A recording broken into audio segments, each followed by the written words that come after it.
The Story of Philosophy. Immanuel Kant and German Idealism by Will Durant. Narrated by Mark Bowen. 1. Roads to Kant. Never has a system of thought so dominated an epoch as the philosophy of Immanuel Kant dominated the thought of the 19th century. After almost 60 years of quiet and secluded development, the uncanny Scot of Königsberg roused the world from its dogmatic slumber in 1781 with his famous critique of pure reason. And from that year to our own, the critical philosophy has ruled the speculative roost of Europe. The philosophy of Schopenhauer rose to brief power on the Romantic wave that broke in 1848.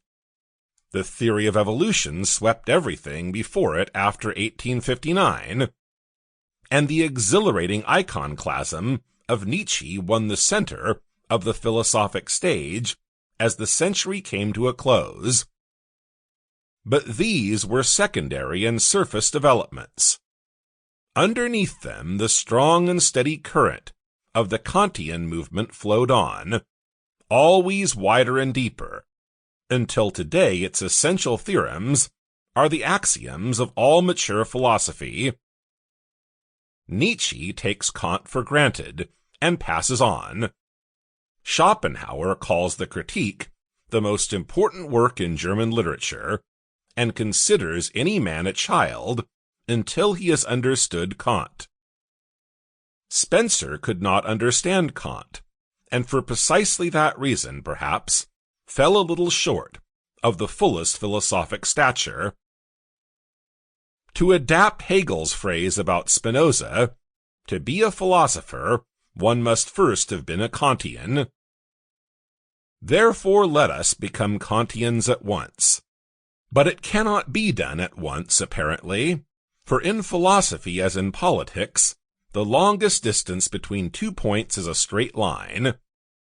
Kant is the last person in the world whom we should read on Kant. Our philosopher is like and unlike Jehovah. He speaks through clouds, but without the illumination of the lightning flash. He disdains examples and the concrete. They would have made his book too long, he argued. So abbreviated it contains some 800 pages. Only professional philosophers were expected to read him, and these would not need. Sample complete. Ready to continue?